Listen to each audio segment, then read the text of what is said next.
Gold, trusted gold buyers. మీరు తాకట్టు పెట్టిన బంగారాన్ని విడిపించి ఈ రోజు ఉన్న మార్కెట్ ధరకు కొనబడను. గత 2-3 రోజులుగా ఆయన పని చూస్తున్నట్టయితే చెప్పిన మాట చాలా మేరకు చేస్తాడు. ఎందుకంటే ఇంకోసారి మళ్ళీ అవకాశం లేదు ఆయనకి. వృద్ధాప్యంలో ఉన్నాడు. తన బ్రాండ్, తన మార్క్ ఉండాలని చెప్పని ఏం చేయబోతున్నాడో ముందే చెప్పాడు. ఎన్నికల్లో ఆయన ఏమీ రహస్యం ఏం లేదు, మంచి కానీ చెడు కానీ. ఉదాహరణకి క్యాపిటల్ మీద, అమెరికన్ పార్లమెంట్ మీద దాడి చేసిన వాళ్ళు నిజంగా దేశద్రోహం కొడిగినట్లు లెక్క. హింసకు పాల్పడ్డారు, కొంతమంది మరణాల కాలకులైనారు. వాళ్ళందరినీ క్షమాపక్ష ప్రసాదిస్తున్నాడు, ఇచ్చాడు. మంచిగానే చెడుగానే ఆయన చెప్పింది సీరియస్గా తీసుకుంటున్నాడు, స్ట్రాంగ్గా చెప్తాడు కూడా. రెండోది, ఇనాగరల్ స్పీచ్లో ఆయన ఒక మనిషిని ఉదహరించాడు. ఆయన విలియం మెకిన్లీ అని, అమెరికా రాష్ట్రపతిగా 1897 నుంచి 2001 దాకా ఉన్నాడు ఆయన. 2001లో సెప్టెంబర్లో ఆయన చంపేశారు. ఈ హత్యకు గురైన రాష్ట్రపతుల్లో ఆయన ఒకడు. ఆయన తర్వాత థియోడోర్ రూజ్వెల్ట్ వచ్చాడు. మెకిన్లీ ఆయన్ని ప్రస్తావించాడు. మెకిన్లీ రెండుకి ప్రధానంగా పేరున్నవాడు. ఒకటి టారిఫ్లు, ఇతర దేశాల నుంచి దిగుమతుల్ని తగ్గించడం, దాని మీద ఈ టారిఫ్లు పెట్టడం.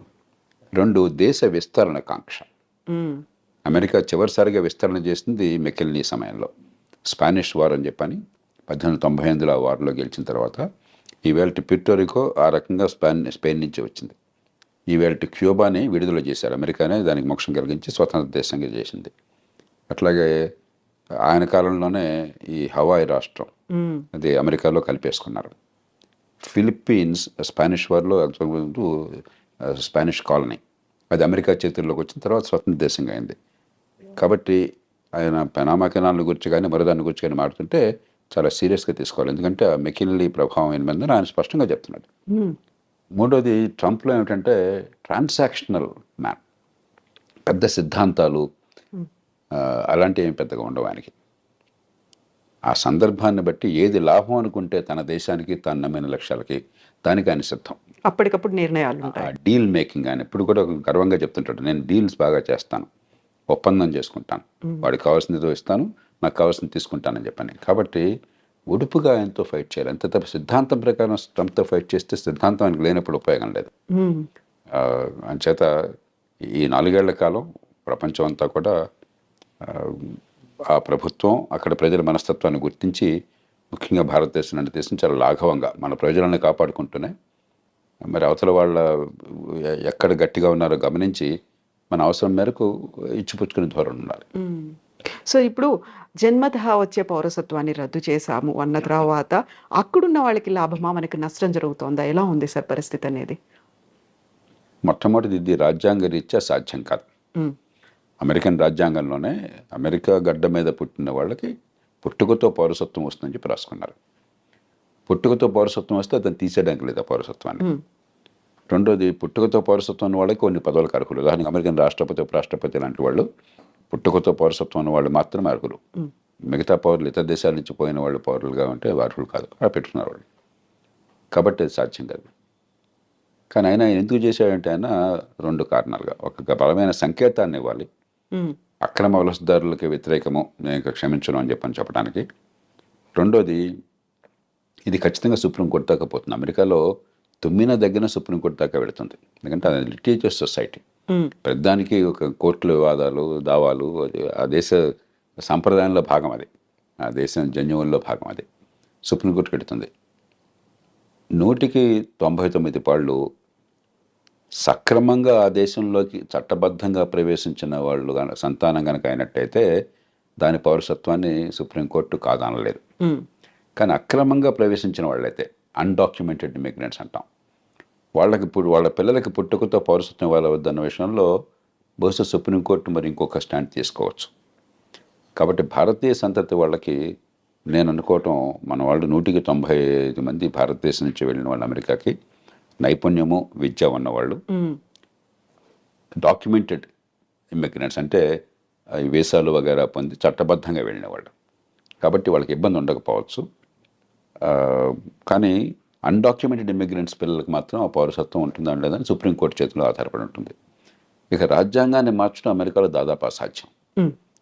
అలా కాకుండా అమెరికాలో పుట్టుకతో పౌరసత్వం రాకుండా చేయాలి అని చెప్పని కనుక అన్నట్టయితే, అమెరికాలో పార్లమెంట్లో 2 సభలు, senate, American house of representatives దానిలో 3/2 మెజారిటీ కావాలి, 4/3 రాష్ట్రాలు ఆమోదించాలి. అమెరికాలో ఇది తల్లకిందులుగా తపస్సు చేసినా కూడా సాధ్యం కాదు. కాబట్టి కొంతమేరకు అంటే అక్రమంగా ఆ దేశంలోకి ప్రవేశించిన వాళ్ళ సంతానానికి పౌరసత్వం లేకుండా సుప్రీంకోర్టు ఏమన్నా కనుక రాజ్యాంగాన్ని ఆ రకంగా వాళ్ళు విశ్లేషించినట్టయితే అది సాధ్యం కావచ్చు. భారతీయ సంతత్వానికి ఇబ్బంది ఉండదు. కానీ భారతీయులు ఖచ్చితంగా అక్రమంగా చొరబడేవాడు కొంతమంది ప్రయత్నం చేస్తున్నారు. అదివరకు నాకు తెలియదు. ఈ మధ్య కొన్ని అంకెలు చెప్తున్నారు 7-8 వేల ఆల్మోస్ట్ మంది 7.5 లక్షల మంది దాకా ఉన్నారని. అది దాన్ని మనం ప్రోత్సహించకూడదు. అలాంటి వాళ్ళకి ఇబ్బంది కలిగితే దానికి మనం బాధ కూడా పడకూడదు. ఎందుకంటే మన దేశ బ్రాండ్ పోతుంది. ఇక్కడ చదువుకున్న వాళ్ళు, నైపుణ్యం ఉన్నవాళ్ళు పద్ధతి ప్రకారం వస్తున్నారు, ఆ దేశానికి మంచి చేస్తున్నారని చెప్పిన భావం ఒక బ్రాండ్ ఉన్నది. అలా కాకుండా మనం కూడా ఇతర దేశాలలాగా అక్రమంగా చొరబడుతున్నారు, దక్షిణంలో సరిహద్దు నుంచో లేకపోతే కెనడా నుంచో ఇల్లీగల్గా వెళుతున్నారు, ఇక్కడ సరిపడిపోతున్నారని చెప్పిన భావం ఉంటే మన దేశానికి నష్టం, కొంతమందికి లాభం కలగచ్చు. కాబట్టి దానికి మనం చింతించాల్సిన అవసరం లేదు. వాళ్ళ పట్ల కఠినంగా వ్యవహరించినట్టయితే అమెరికాలో దానికి మనం చింతించాల్సిన అవసరం లేదు. ఇప్పుడు కెనడా, మెక్సికో మీద దిగుమతి సుంకాలు విపరీతంగా పెంచారు. ఆల్మోస్ట్ 25% ఉన్నాయి అనుకున్నప్పుడే విదేశాలతో సత్సంబంధాలు ఎలా ఉంటాయి, ద్వైపాక్షిక ఒప్పందాలు ఎలా ఉంటాయి అనేది కూడా కీలకంగా అయింది కదా సార్. ఆయన తీరు ఏమిటంటే ఎక్కడైనా బావగానే వంగతోట దగ్గర బావ కాదు. కాబట్టి నువ్వు కెనడానా, మెక్సికోనా, యూరప్పా, ఇండియానా నాకు అనవసరం. నాకు లాభం ఏంటి, నా నుంచి నువ్వు పొందుతున్నావు నాకు రావట్లేదు అనుకుంటే వెంటనే ఆయన ఎదురు తిరుగుతాడు. కెనడా, మెక్సికోలు తీసుకుంటే ఉదాహరణకి మంచి ఉద్దేశంతో అమెరికా ఏం చేస్తుందంటే north American free trade agreement అని చెప్పని బిల్ క్లింటన్ కాలంలో నాఫ్తా అంటారు. దాంతో ఏమైందంటే కెనడా నుంచి కానీ మెక్సికో నుంచి కానీ దిగుమతులు అమెరికాకి, లేకపోతే అమెరికా నుంచి ఆ దేశాలకు ఎగుమతులు ఏమీ సుంకాలు లేకుండా, ఏ రకమైన అడ్డంకులు లేకుండా వచ్చే ఏర్పాటు జరిగింది. దాంతో ఏమైంది, అమెరికాలో కొంచెం ఖర్చు ఎక్కువ, తలసరి ఆదాయం ఎక్కువ కాబట్టి, లేబర్ కాస్ట్ చాలా ఎక్కువ కాబట్టి ఆ కాస్ట్ ఆఫ్ ప్రొడక్షన్ తగ్గించడం కోసం అమెరికన్ వ్యాపారవేత్తలు చాలామంది కెనడాలో పెద్ద పెద్ద ఎత్తున పరిశ్రమలు పెట్టారు. ఉత్పత్తి కెనడాలో జరుగుతుంది, ఆ కార్లు కానీ మిగతావి కానీ అమెరికాకు వెంటనే సరిహద్దే కదా, పక్క దేశమే కదా, అమెరికాకు వెంటనే వచ్చేస్తున్నాయి. అమెరికన్ వినియోగదారులకు లాభం జరుగుతుంది, కానీ అమెరికన్ ఉత్పత్తిదారులు నష్టపోతున్నారు. సమస్య వినియోగదారులకేమో చవకగా మంచి మన్నికల వస్తువులు కావాలి, ఉత్పత్తి చేసేవాడికి మనకు లేబర్ మార్కెట్లో ఉద్యోగాలు దొరకాలని చెప్పంటే మన దేశంలో ఉత్పత్తి జరగాలి. ఈ రెండింటికి మధ్య క్లాష్ ఉన్నది. ఇక్కడ ఏంటంటే ట్రంప్ ఆయన పార్టీ ఈ ఉత్పత్తిదారుల పక్షం వహించారు. మన దేశంలో మన వాళ్ళకి ఉద్యోగాలు రావాలి, వాళ్ళకేమిటి రావటం అని చెప్పన్నది. అలాగే అంతకంటే అమెరికాకు చాలా ఇబ్బంది కలిగించేది ఏంటంటే చైనా వాళ్ళు అర్థం చేసుకున్నారు, మన మీద ఆంక్షలు పెడతారు ఉన్న కొద్దికిని. ఎందుకంటే అదివరకు జపాన్ చాలా అమెరికా భావించేవాళ్ళు. రొనాల్డ్ రేగన్ కాలంలో జపాన్ అన్ని ఎగుమతి చేస్తుంది, మనం పెద్ద ఎగుమతి చేయలేకపోతున్నాం, వాళ్ళకి మన దేశం మొత్తం వాళ్ళ వశమైపోతుంది, మన డబ్బంతా వాళ్ళ చేతుల్లో చేరుతుందనే భావం బలంగా ఉండేది. ఇప్పుడు చైనా మీద అలాంటి భావం ఉన్నది. చైనాతో ట్రేడ్ సర్ప్లస్, చైనాకి $200-300 బిలియన్ ట్రేడ్ సర్ప్లస్ ఉంది అమెరికాతో. కాబట్టి డాలర్లన్నీ కొన్ని $1 ట్రిలియన్ చైనాలో పోగొడుతున్నాయి. మరి మనం వదిలేస్తే పూర్వం జపాన్ వాళ్ళు అమెరికాలో పెద్ద కంపెనీలు కొన్నట్టుగా చైనా వాళ్ళు కూడా అమెరికా ఆర్థిక వ్యవస్థను సొంతం చేసుకుంటారు. కాబట్టి అది జరగకూడదు అని చెప్పని ఆంక్షలు పెడుతుంటే చైనా వాళ్ళు ఏం చేస్తున్నారు తెలివిగాను, మెక్సికోలో ఫ్యాక్టరీలు పెట్టారు. మెక్సికో సంతోషంగా ఆహ్వానిస్తుంది, ఏ దేశం విదేశీ పెట్టుబడులను ఆహ్వానిస్తుంది. మనం కూడా ఎవరైనా పెట్టుబడులు పెడతామంటే మనం సంతోషంగా రమ్మని చెప్పంటాం మన దేశంలోకి. కాబట్టి చైనా వస్తువులు చైనా నుంచి రాకుండా మెక్సికో నుంచి వస్తున్నాయి. ఈ రెండు కారణాలుగా ఆయన గట్టిగా విరుచుకుపడుతున్నాడు. మూడో దానికి కోపం ఏమిటంటే దానికి కొంత ఆధారాలు కూడా ఉన్నాయి. అమెరికా ఇవాళ ప్రపంచంలో మాదక ద్రవ్యాలు, ఈ డ్రగ్స్కి ప్రపంచ క్యాపిటల్ అయిపోయింది. డిమాండ్ అక్కడ విపరీతంగా ఉన్నది. కొన్ని కోట్ల రూపాయలు ఖర్చు పెట్టడానికి సిద్ధంగా ఉన్నారు అక్కడ జనం కొనటం కోసం చెప్పని. మత్తుకి అలవాటు పడ్డ వాళ్ళు చాలామంది ఉన్నారు, బానిసలు అయిపోయినారు. అవన్నీ ఎక్కడి నుంచి వస్తున్నాయి? వాళ్ళకి సముద్రం నుంచి రావడం చాలా కష్టం, భూభాగం నుంచి మెక్సికో నుంచి వస్తున్నాయి. ఎప్పుడైతే దీనిలో కొన్ని $1,000 లాభం ఉన్నదో కార్టెల్స్, బలమైన సంఘటిత నేరస్తులు, గతంలో మాఫియాలు అనేవాళ్ళం, ఈ మాఫియాలు డ్రగ్ కార్టెల్స్ అంటాం, వాళ్ళు $100 బిలియన్ డబ్బులు చేసుకుంటున్నారు. అంత డబ్బులు ఉన్నాయి కాబట్టి విపరీతమైనటువంటి హింస, నేరాలు, మామూలు నేరాలు కాదు, ఎదురొస్తే వాడిని సఫా చేయటమే, అంత దారుణంగా ఉన్నది. కాబట్టి వాళ్ళని అరికట్టాలని చెప్పన్నా కూడా దక్షిణ బార్డర్, ముఖ్యంగా మెక్సికో బార్డర్తో ఒకటి ఇమ్మిగ్రెంట్స్ రాకుండా ఆపాలి, రెండు ఇది డ్రగ్స్ రాకుండా ఆపాలి. అందుకనే ఆయన డ్రగ్ కార్టెల్స్ని టెర్రరిస్టులుగా ప్రకటించాడు. అప్పుడు అమెరికన్ చట్టం కింద చాలా అధికారాలు వస్తాయి రాష్ట్రపతికి. అవసరమైతే మెక్సికోలోకి తన సైన్యాన్ని పంపించి దాడులు చేసి వాళ్ళని చంపే హక్కు కూడా వస్తుందన్నమాట. అంచేత మెక్సికో విషయం ప్రత్యేకం. కానీ మొత్తం మీద ఖచ్చితంగా ఆయన చైనా మీద కానీ, చివరికి వీలుంటే అవసరమైతే మన మీద కానీ ఆయన అవసరమైతే టారిఫ్లు పెడతాడు. ఎందుకంటే మనతో ఉదాహరణకి పెద్ద చైనా లాగా కాకపోయినా మనకు కూడా 15-20 బిలియన్, 20-25 బిలియన్ డాలర్లు, 30 బిలియన్ డాలర్లు మనకి సర్ప్లస్ ఉన్నది. అమెరికా ఒక్కటే పెద్ద దేశం. భారతదేశం ట్రేడ్ సర్ప్లస్ ఉన్న దేశం అమెరికా ఒక్కటే పెద్ద దేశాల్లో. 35 బిలియన్ డాలర్లు. చైనాతో మనకి 90-100 బిలియన్ డాలర్ల లోటు ఉన్నది. అమెరికాతో 30-35 బిలియన్ డాలర్ల సర్ప్లస్ మిగులు ఉన్నది. ఆయనకి ఎక్కడ ఏ దేశానికి తన దేశంతో వాణిజ్యంలో మిగులున్నా సరే ఆయనకి వెంటనే అక్కసు. వాడు వస్తువులు మన దగ్గర అమ్ముకుంటున్నాడు, మనం అమ్మలేకపోతున్నాం అని చెప్పని. హ్యార్లీ డేవిడ్సన్ ఒక కంపెనీ ఉంది. అవును. ట్రంప్ 2-3 సార్లు దాని గురించి ప్రస్తావించారు. ఈ మోటార్ సైకిల్ నడుపుతారు. అవి ఏమిటో నాకు తెలియదు కానీ కొంచెం ఈ కుర్రాళ్ళు కొందరు మోసపోతారు. Costly చాలా ఉంటాయి. ఖరీదైనటువంటివి. మన వాళ్ళు ఖరీదైన వస్తువును మన దేశంలో లగ్జరీ ట్యాక్స్ చాలా ఎక్కువ పెడతాం. ఆయన 2-3 సార్లు ప్రస్తావించాడు. ఇండియా టారిఫ్ కింగ్, చూడండి హార్లీ డేవిడ్సన్ మోటార్ సైకిల్ మీద టారిఫ్ పెట్టారని చెప్పని. అలాంటి విషయాల్లో మనం కొంచెం సౌమ్యంగా, పెద్ద నష్టమే లేదు. ఆయనకి ఏదైతే గట్టిగా బుర్రలో ఉందో దాన్ని తగ్గించేసుకోవాలి. మనకి ఇబ్బంది లేకుండా చూసుకోవాలి. కొంతమేరకు అమెరికా నుంచి వస్తువులు మన దేశం రావడానికి మనం అనుమతించాలి వస్తే టారిఫ్లు తగ్గించి. ఎందుకంటే ఆయనతో గొడవ పెట్టుకుని మనం టారిఫ్లు పెంచేసుకుంటే మనం నష్టపోతాం. కాబట్టి మనం కొంత లౌక్యంగా వ్యవహరించాలి. మనకంటే ఇబ్బంది చైనాకి ఎక్కువ జరుగుతుంది. ఎందుకంటే చైనా మీద చాలా అక్కసు ఉన్నది, ఒకటి అమెరికాతో ధీటుగా ఉన్నదని. రెండోది, ఈ మధ్య గట్టిగా ఆయన చేసిన ప్రకటన, దాన్ని కూడా సీరియస్గా తీసుకోవాలి. కొంతకాలం క్రితం ఈ బ్రిక్స్ దేశాలు, ప్రధానంగా చైనా, రష్యా, భారత్, ఈ 3 మిగతా దేశాలకు 7 ఉన్నాయి. ఇవన్నీ ఏమిటంటే డాలర్కి పోటీగా వేరే కరెన్సీని పెంచాలని చెప్పని ఒక ఆలోచన చేశారు. ఏషియన్ కరెన్సీ యూనిట్ అని, ఏసీయూ అని, లేకపోతే మరో పేరుతోనూ బ్రిక్స్ కరెన్సీ ఒకటి పెట్టాలని. ఈ లావాదేవీలు ఈ దేశాల మధ్య డాలర్ అవసరం లేకుండా ఎగుమతులు దిగుమతులు జరిగినాయి అనుకోండి. ఉదాహరణకి రష్యా ఉంది. రష్యాతో ఇప్పుడు డాలర్ల వాణిజ్యం సాధ్యం కాదు అమెరికా ఆంక్షల వల్ల. మనకి రష్యా వాళ్ళ ఆయన ముడి చమురు పంపిస్తుంది. మనం డబ్బులు ఎలా ఇస్తున్నాం వాళ్ళకి? రూపాయలు ఇస్తున్నాం. రష్యాకి రూపాయలు ఉపయోగం లేదు. అలా కాకుండా ఈ అన్ని దేశాలకు ఒక కరెన్సీ ఉందనుకోండి, ఆ కరెన్సీ మనం కూడా వాడడం మొదలెట్టాం అనుకోండి, రష్యా దగ్గర ఆ కరెన్సీ చేరినప్పుడు మన దేశంలోంచి ఎగుమతులు వాళ్ళకి ఏం లేకపోయినా అదే కరెన్సీ చైనాలో చలామణి అయిందనుకోండి, చైనా నుంచి వాళ్ళు బోల్డ్ ఎగుమతులు తీసుకోవచ్చు. చైనా అంతా ఎగుమతి చేసే దేశం కదా, ఇట్లా పనికి వస్తుంది ఈ 9-10 దేశాలు. ఒక ఆలోచన ఉన్నది. ఆయన నిర్మోహటంగా చెప్పాడు, మీరు కనుక అలాంటి ఆలోచన పెట్టినట్టయితే మీ మీద 100% టారిఫ్లు పెడతానన్నాడు. కాబట్టి అది ఆలోచన మనం పూర్తిగా దానికి దూరం అయిపోవాలి. ఎందుకంటే మనం అమెరికాతో కయ్యానికి దిగి నష్టపోయే శక్తి మనకు లేదు. చైనా లాంటి దేశాలకు ఇలాంటిది పెరగాలని కోరుకుంటుంది. కాబట్టి ఇలాగా మనం ఒడుపుగా వ్యవహరించాలి ఖచ్చితంగా. కానీ మొత్తం మీద చూస్తే ప్రపంచంలో ఇతర దేశాలతో పోలిస్తే పెద్దగా ఇబ్బందులు లేకుండా ఉండే దేశం భారతదేశం. ట్రంప్ వల్ల అమెరికాతో మనకున్న సత్సంబంధాలు, వాళ్ళకి మనకి ప్రపంచంలో సమానమైన ప్రాపంచిక దృక్పథం ఉన్నది. ఇప్పుడు చైనాను గురించి కానీ, ఇతర దేశాలను గురించి కానీ, మరి కొన్ని విలువల విషయంలో కానీ అమెరికాకి మనకి విభేదాలు ఏం లేవు, పూర్వకాలంలాగా కాదు. ఈ చిన్న చిన్న విషయాలు, వాణిజ్యపరమైన విషయాలు అంటే మనం సర్దుకుపోవచ్చు.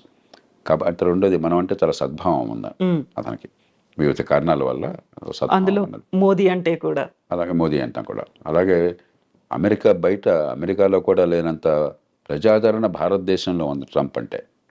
ఈ మధ్య సర్వేలో 85% భారతీయులు ట్రంప్కి అనుకూలంగా ఉన్నారని చెప్తున్నారు. ప్రపంచంలో అక్కడ ఊహించడానికి కూడా సాధ్యం కాదు. చాలా దేశాల్లో ట్రంప్ వ్యతిరేకులు. అమెరికాలోనే దాదాపు 50% మంది దానికి అనుకూలం, 49-50% మంది అనుకూలం. మన దేశం 85% అని చెప్పి అంటున్నారు. అలాగే భారతీయ సంతతి వాళ్ళు అమెరికాలో చాలామంది కీలకమైన పాత్ర పోషిస్తున్నారు, రాజకీయాల్లో కానీ టెక్నాలజీలో కానీ. వాళ్ళంటే ట్రంప్కి చాలా ఇష్టం. వివిధ కారణాల వల్ల భారతదేశానికి ఇబ్బంది ఉంటుంది. ఎందుకంటే వంగతో ఎక్కడైనా బావగానే వంగతోట దగ్గర బావ కాదు ఆయన విషయంలో. కానీ ఆ సందర్భాన్ని బట్టి మనం కొంచెం మలుచుకుంటూ ఉండాలి. ఇప్పుడు H1B వీసాలకి సంబంధించి కూడా వాదనలు కొనసాగుతున్నాయి. ఇరువైపు వాదనలు మేము విన్నాము అన్నప్పుడు, ఒకవేళ దానికి సంబంధించి ఒక కఠినమైన నిర్ణయం తీసుకుంటే భారతదేశంలో ఐటీ కంపెనీలు కావచ్చు, అక్కడ పనిచేస్తున్నటువంటి ఐటీ ఉద్యోగుల పరిస్థితి ఎలా ఉంటుంది సార్? ఇందులో 2 ఉన్న విషయాలు. ఒకటి, ఉన్న H1B వీసాల్లో భారత్ వాటా 7% పెట్టారు. అంటే ఏ దేశానికి 7% కంటే ఎక్కువగా వీసాలు ఉండకూడదని పెట్టారు. భారత్ జనాభా ప్రపంచంలో 18%. అమెరికా వెళ్ళాలని, చట్టబద్ధంగా వెళ్ళాలని ఉపలట పడే వాళ్ళు బహుశా ప్రపంచంలో 35% మనం అయి ఉంటాం. మరి మనకి 7% పెట్టి ఒక చిన్న గోచిపాతంత చిన్న దేశానికి 7% పెట్టడం అనేది అది హేతుబద్ధమైనది కాదు. కాబట్టి దాన్ని మారుస్తారా లేదా? నేను అనుకోవటం అది మారుస్తారు. ఎందుకంటే అమెరికాకి అవసరం కాబట్టి, మనకు అవసరం కాబట్టి. రెండోది H1B వీసాలు అమెరికాలో పని ఉన్నట్టయితే, నైపుణ్యం ఉన్నట్టయితే విరివిగా ఇస్తారా లేదా? రెండుని వేరువేరుగా చూడాలి. మన వాటా పెరుగుతుందా లేదా, మొత్తం మీద అసలు కేక్ పెరుగుతుందా లేదా అని చెప్పన్నది. కేక్ పెరగడం విషయంలో ఇప్పుడు చాలా పెద్ద అంతర్యుద్ధం జరుగుతుంది రిపబ్లికన్ పార్టీలో. ట్రంప్కి సాంప్రదాయంగా మద్దతు ఇస్తున్న మెగా రిపబ్లికన్స్, వాళ్ళు మెగా రిపబ్లికన్స్ మన దేశం తప్ప మిగతా వాళ్ళు ఎవరు వద్దు, తెల్లవాళ్ళు తప్ప ఇంకెవరు వద్దు, ఇలా ఆలోచించేవాళ్ళు. సో అమెరికా ఫస్ట్ అనే నినాదం కూడా అలా వచ్చింది. అమెరికా ఫస్ట్, దేశంగా ఫస్ట్ అంటాం వేరు, కానీ యూరోపియన్ సంతతి వాళ్ళు, తెల్లతోలు వాళ్ళు, క్రైస్తవులు, దానిలో 2 కోణాలు ఉన్నాయి మళ్ళీ. ఆ కోణం వాళ్ళు ప్రధానంగా ఒక హార్డ్ కోర్ మెగా రిపబ్లికన్స్. వాళ్ళు అసలు H1B వీసాలంటే మన ఉద్యోగాలు కొట్టేటువంటి రావడానికి వీల్లేదని వాళ్ళు గట్టిగా అక్కడ కూర్చున్నారు. కానీ అమెరికా ఆర్థిక వ్యవస్థ పెరగాలి, అమెరికా ప్రపంచంలో మేధా సంపత్తి ఎక్కడున్న వాళ్ళు మనం ఉపయోగించుకోవాలి, వాళ్ళు మన మనుషులు కావాలి. అమెరికా గొప్పతనం ఏంటంటే గత 100-150 ఏళ్ళుగా, 100 ఏళ్ళుగా ముఖ్యంగా ఎక్కడ ప్రపంచంలో మేధాశక్తి ఉన్నా కూడా వాళ్ళని లాక్కున్నారు, ఆకర్షించగలిగారు. అందుకే ప్రపంచంలో గొప్ప శాస్త్రజ్ఞులు అంటే అమెరికా వెళ్ళిపోతాడు 190 మంది. ప్రపంచంలో గొప్ప ఎంటర్ప్రెన్యూర్ అంటే అమెరికా వెళ్ళిపోతాడు. గొప్ప వ్యాపారవేత్త అంటే అమెరికా వెళ్ళిపోతాడు. గొప్ప పండితుడు అంటే అమెరికా వెళ్ళిపోతాడు. ఆకర్షించగలిగారు. అలాంటి వాళ్ళని పోగొట్టుకుంటే నష్టపోతామని చెప్పన్న భావన ట్రంప్ కూడా ఉంది. ఆయన కూడా బహిరంగంగా ప్రకటనలు చేశారు 2-3 సార్లు. ఈ దేశంలో ఉన్నత విద్య, మంచి విద్యా సంస్థల్లో చదువుకుని మంచి నైపుణ్యం అంటే వాళ్ళని ఈ దేశం నుంచి మళ్ళీ పోనివ్వకూడదు, మనం ఇక్కడే నిలుపుకోవాలని అంటున్నాడు. అది ఆయన బుద్ధి చెప్తోంది. కానీ హృదయం ఏం చెప్తోంది? ఈ మెగా రిపబ్లికన్స్ వల్ల ఈ తెల్లతోలు వాళ్ళు తప్ప, యూరోపియన్ సంతతి వాళ్ళు తప్ప, క్రైస్తవులు తప్ప, మన జాతి వాళ్ళు తప్ప మిగతా వాళ్ళు రావటం ఏంటని ఇంకోటి ఉంది.